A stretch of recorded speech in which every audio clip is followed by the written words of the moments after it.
song. You've danced to it at a party, heard it in a car commercial, maybe even in a Cardi B hit. I like it like that. Brass blaring, congas pounding, a voice shouting with joy. But here's a question.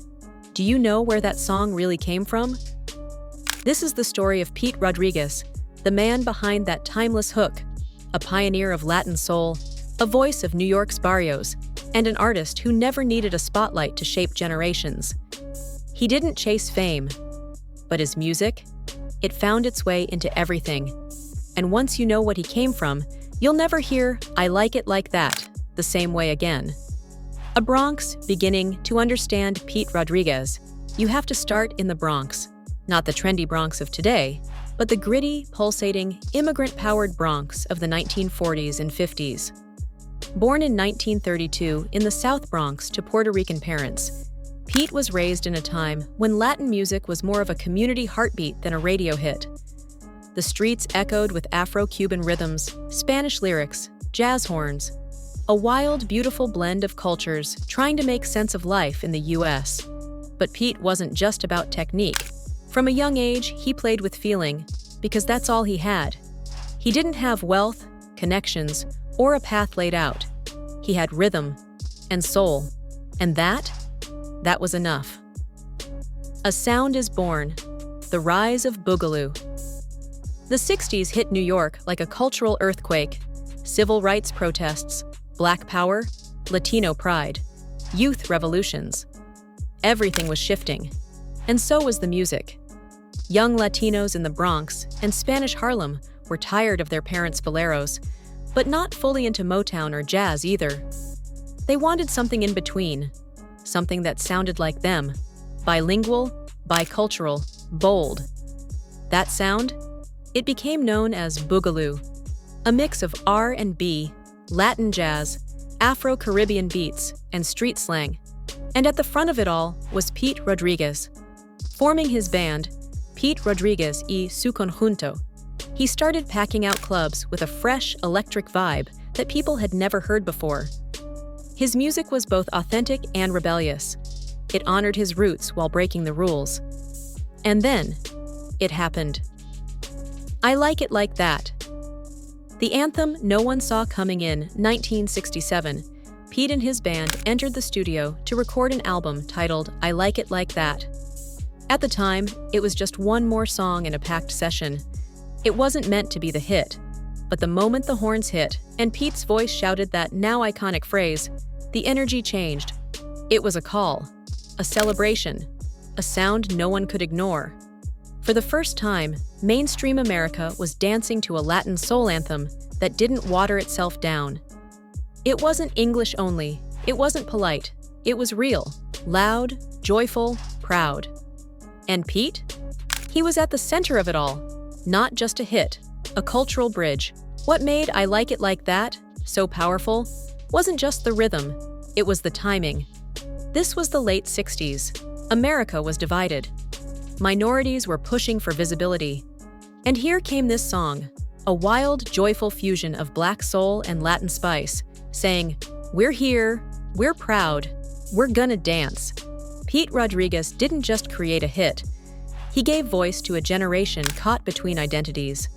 He didn't preach politics, he played unity. His band had Puerto Ricans, African Americans, even white musicians. It was New York in sound form, messy, vibrant, unstoppable. And that, right there, was his quiet revolution, the quiet genius.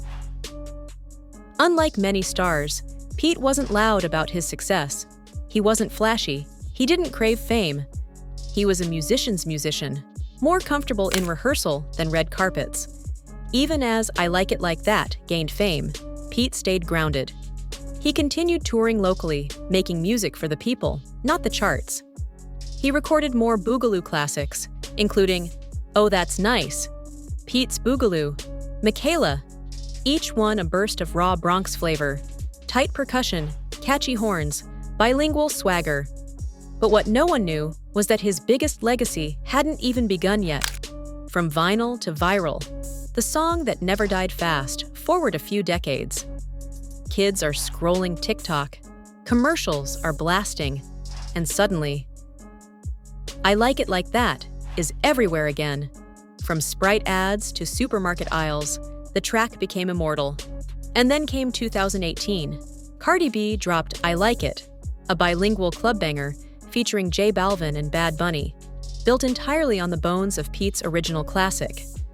The moment it dropped, a new generation asked, "Wait, where did that come from?" And there it was. Pete Rodriguez, back in the charts, back in the clubs, back in the culture. Over 50 years after it was recorded, I Like It Like That became one of the most sampled, remixed, and celebrated Latin hits in music history. Pete may have stepped out of the spotlight, but his music refused to. He didn't sell out stadiums, but he moved communities. He created a sound that lived longer than radio play. And most importantly, he stayed true to his roots. Vamos a interpretar un numerito que salió en un LP que grabaste cuando Cristóbal Colón estaba ya de vuelta. No, tengo una cosita nueva, causó sensación en mi... Played for the people. He never stopped believing in his culture or his sound. Pete Rodriguez showed us that you don't have to be mainstream to make an impact. You don't need validation to make art that matters. You just need soul. A quiet goodbye, a loud legacy. Pete Rodriguez passed away in 2000. No big headlines, no red carpet tribute. But ask anyone from the Bronx, from Spanish Harlem, from the old-school Latin soul scene, and they'll tell you, Pete was the sound of our youth, the sound of our pride. His influence echoes in modern Latin trap, in reggaeton, in hip-hop hooks, and jazz ensembles. And every time that trumpet intro plays, and someone shouts, "I like it like that," Pete lives again. The rhythm of resilience. Pete Rodriguez didn't need fame to change the world. He like it, I like it, I like it like that. I like it, I like it, I like it like that. I like it, I like it. just needed a piano, a band, and a reason to play. His journey reminds us that culture is power, identity is music, and the greatest legacies often come from the quietest rooms. So next time that chorus hits, don't just dance. Remember the kid from the Bronx who built a bridge with brass and rhythm. Remember the man who played not for awards, but for us. And remember, I guess Richard Ray tied you guys up, right? You represent the Bronx. Oh yeah. Because that's where I was raised and that's where I started. sometimes the most iconic stars are the ones who never called themselves one. So the next time you catch yourself vibing to that timeless hook, "I like it like that," know that you're not just grooving to a song. You're echoing a legacy. You're honoring a Bronx-born pioneer. And whether you realize it or not, you're dancing to the heartbeat of Pete Rodriguez. If stories like Pete's move you, if you believe music is more than sound, it's soul, then stick with us. Can you state, like, share, and subscribe to my channel LMS Music, and check out my playlist for more great videos. Until next time, keep the music playing.